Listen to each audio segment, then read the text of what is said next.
Beaucoup de gens se plaignent de leur imprimante. Ça imprime mal, ça casse, il faut sans cesse changer la cartouche. Une imprimante, en fait, ça coûte très cher.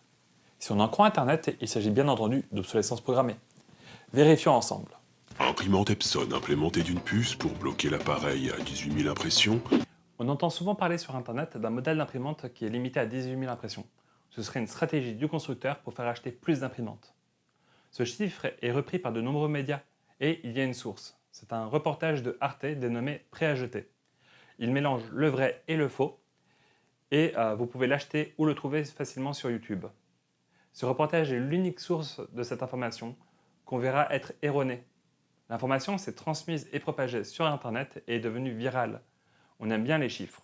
On voit des chiffres sans en comprendre réellement le sens, et effectivement, les ingénieurs consciencieux déterminent la durée de vie moyenne de leurs produits. Je vous conseille de regarder ce reportage, mais avec un esprit très critique. Le chiffre pourrait être juste, mais résumons le reportage. Un informaticien imprime des documents sur un modèle grand public et a cette erreur. Il est dit clairement qu'un élément de l'imprimante est en fin de vie et qu'il nécessite une intervention. Une recherche sur Internet aujourd'hui permettrait de très rapidement comprendre son problème, notamment grâce à ce site qui vient de ce même constructeur. Les boutiques et réparatrices lui déconseillent de faire la réparation de leur machine et d'en acheter directement une neuve. En vrai, alerte spoiler, la machine n'a pas besoin d'une réparation mais d'une maintenance.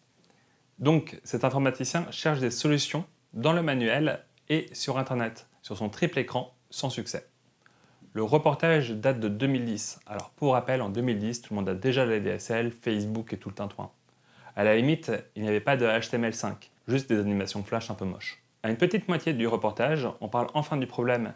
Il y avait une éponge qui se remplit de l'encre évacuée pour le nettoyage des buses. S'il avait contacté Epson, il l'aurait tout de suite su. Le problème est bien moins caché que le reportage cherche à nous le faire croire. C'est juste un problème qui est assez rare parce qu'il intervient au bout d'un long temps.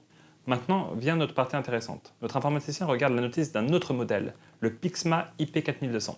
C'est génial parce que le constructeur a pensé à mettre sur le manuel la durée de vie ou fiabilité prévue. C'est soit 18 000 impressions, soit 5 ans. Il ne s'agit pas d'une info cachée, ni d'une puce qui fait tout sauter. Juste une estimation étant donné la qualité de la machine. En ingénierie, on parle de MTBF, temps moyen avant la première panne, et tout produit en un, sauf les pyramides d'Égypte, mais elles ont eu droit à de l'aide des extraterrestres. Alors maintenant qu'on a vu qu'il n'y a pas de puce qui fait tout sauter, on va dire exactement le contraire. On retourne directement sur le modèle de l'informaticien, qui est un Epson Stylus C60. Ils expliquent que le constructeur insère une puce dans l'imprimante qui va retenir le nombre de copies imprimées, et une fois le quota d'impression atteint, l'imprimante meurt. Tout se tient. En vrai, il lit le manuel de service de l'imprimante dans lequel il est expliqué clairement qu'il y a une mémoire dans l'imprimante. Dedans, il y a plein de choses, dont le compteur d'encre qui va sur l'éponge. D'ailleurs, la valeur maximale est de 32 915, avant une alerte de maintenance, mais sans unité, donc ça ne veut pas dire grand-chose. On y trouve aussi d'autres données, comme le temps total d'impression et non le nombre de feuilles imprimées, comme les niveaux d'encre, comme les calibrations des moteurs, etc.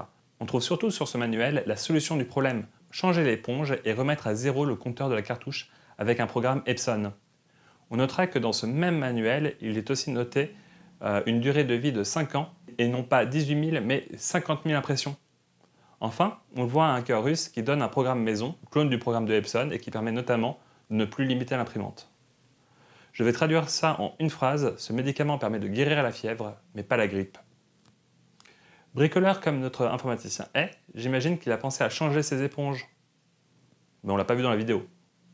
En conclusion, je trouve le reportage de très mauvaise foi, car il laisse penser clairement que l'imprimante de l'informaticien a lâché au bout de 18 000 impressions de manière automatique et sans raison autre que la volonté du constructeur. Or, l'imprimante a juste demandé à ce qu'on lui change sa couche, une opération qui est assez délicate. Heureusement, le constructeur tente de faire des couches qui durent la durée de vie de l'imprimante. Comme ça, normalement, il n'y a pas de souci. L'utilisateur n'a jamais besoin de changer cette couche, n'a jamais besoin de changer cette éponge. Il n'a jamais besoin de se salir les mains. Bon, ok, je critique le reportage. Mais il se peut que, c'est vrai, les constructeurs profitent de ce défaut pour faire remplacer le produit par un appareil neuf. Après tout, comme ils le disent, le prix de l'imprimante neuve est souvent inférieur au prix de la maintenance ou de la réparation. Et donc prévoir une panne permet de vendre à tous les coups une nouvelle machine. Et vendre, c'est ce qui fait vivre l'entreprise. Alors c'est vrai, un esprit supérieur pourrait quand même avoir décidé qu'il fallait réduire la durée de vie des imprimantes. Cet esprit supérieur, alors il est supérieur à vous et à moi en tout point, on est d'accord, décide de détruire l'imprimante de ses clients modèles au bout de 18 000 impressions. Alors à l'époque, une cartouche, on va dire, c'est 100 pages pour 10 euros. Donc une imprimante à 50 euros, 18 000 impressions, c'est 1800 euros. Quand le client va avoir son imprimante en rade, il va peut-être changer de marque. Et 18 000 impressions, c'est 10 impressions par jour ouvré pendant 8 ans et 10 mois. C'est franchement pas mal. 18 000 feuilles en A4 en 80 grammes, c'est aussi une colonne d'un peu plus de 2 mètres de papier pour 54 kg. C'est beaucoup, et c'est sans dire que la marge à fête sur une imprimante est quasiment nulle, alors que la marge à fête sur les cartouches d'encre est énorme. Donc faire acheter une imprimante à un client est une très mauvaise idée. Quand on retire le coût de fabrication, de transport, de gardiennage du magasin et la TVA et tout le reste, il ne reste plus grand-chose sur les bénéfices d'une imprimante. Les cartouches sont bien plus rentables. Les constructeurs nous donneraient bien leurs imprimantes s'il n'y avait pas de risque d'abus. Toute la marge ne se fait pas sur l'imprimante, mais sur les cartouches. Il serait pas un peu con cet esprit supérieur? Donc l'obsolescence programmée serait sur les cartouches. T'as vu le prix des cartouches pour ce qu'on peut imprimer avec? Alors les cartouches, c'est un peu particulier. Un consommable n'est obsolescent que s'il n'y a plus de machine pour l'utiliser. Le problème est ailleurs, les constructeurs affichent un nombre de pages théoriques pour leurs cartouches, et ce nombre est assez controversé. Il s'agit d'un nombre pour une impression continue avec une température particulière, de la cartouche parfaitement neuve, avec une imprimante ayant déjà utilisé sa cartouche originale, et sur des documents parfaitement formatés, tout ça selon une norme ISO. Ce qui est certain, c'est qu'on achète un nombre de pages, mais qu'on ne peut pas les avoir. Heliox, du labo de Heliox, a fait une vidéo sur les cartouches Epson, et on s'aperçoit de plusieurs choses qui ne sont pas dites dans sa vidéo. Elle fait une expérience, et franchement pas trop mal, puis elle a des conclusions un peu erronées. Je vous conseille vivement sa chaîne, elle fait plein de super projets, très simples et toujours utiles et bien rendus. Donc Heliox, comme pour la procédure ISO, fait l'expérience d'imprimer un maximum de pages noires avec une cartouche neuve.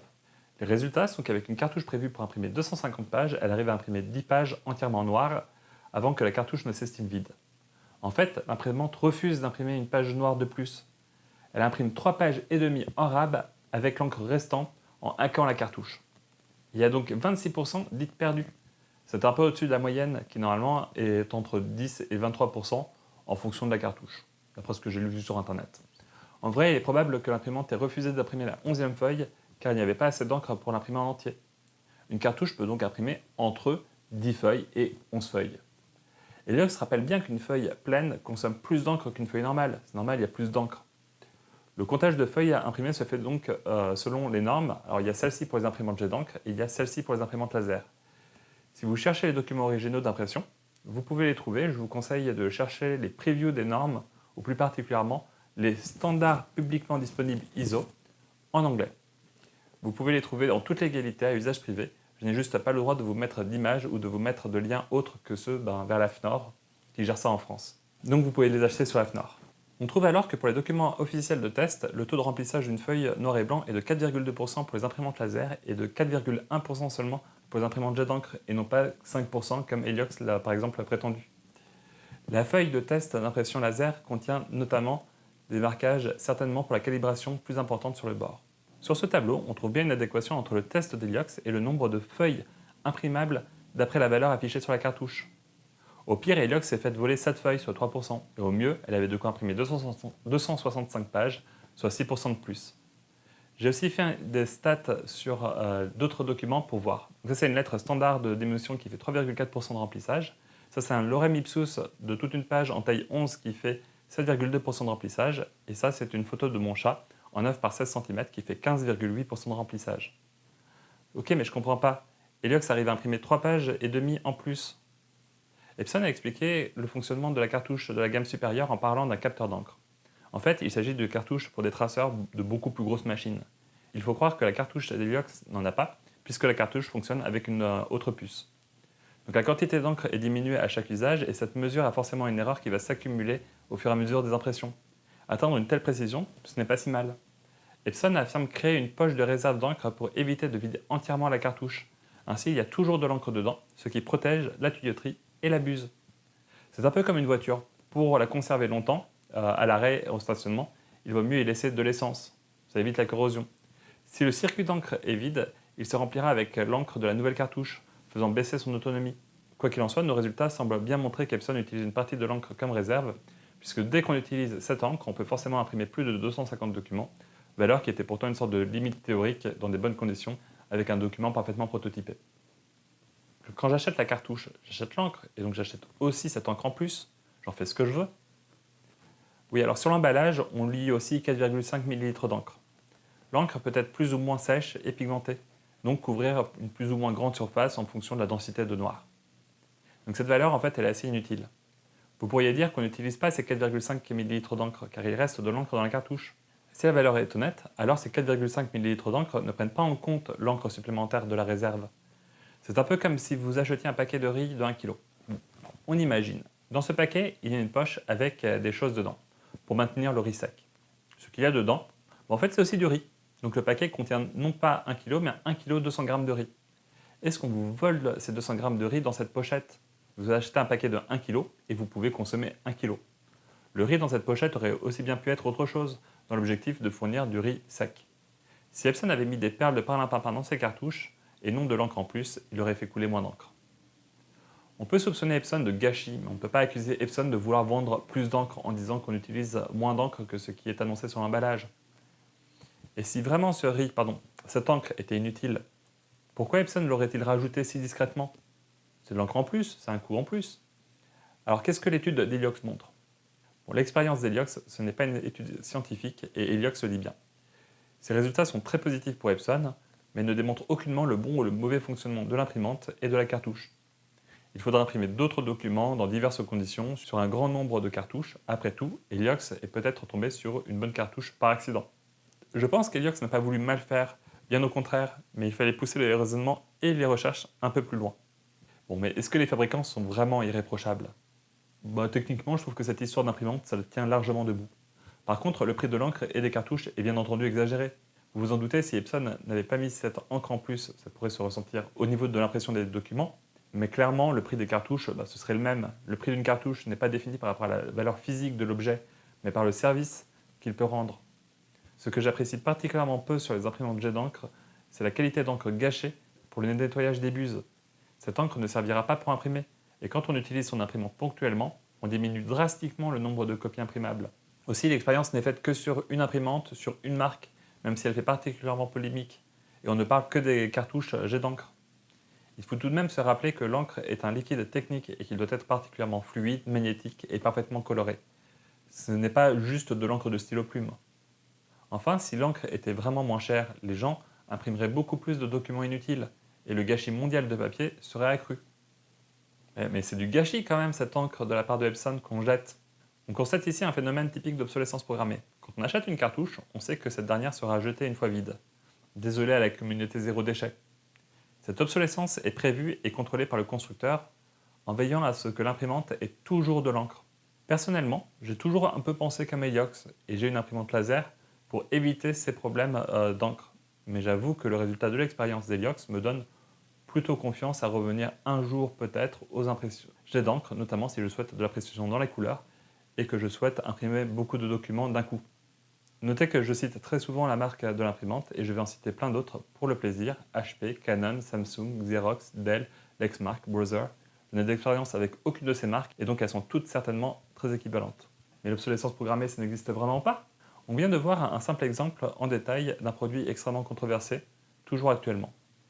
Mais ce n'est qu'un exemple. Le prochain produit qu'on va voir, c'est le téléphone mobile, parce qu'il y a pas mal de choses à dire et que c'est très différent de l'exemple de l'imprimante. On parlera notamment de Apple, ainsi que de sa page, sur laquelle ils définissent clairement l'obsolescence à un produit de plus de 7 ans, et un peu moins clairement à un produit de plus de 5 ans. Ça semble clairement programmé, puisqu'on a une obsolescence qui arrive au bout d'un certain temps.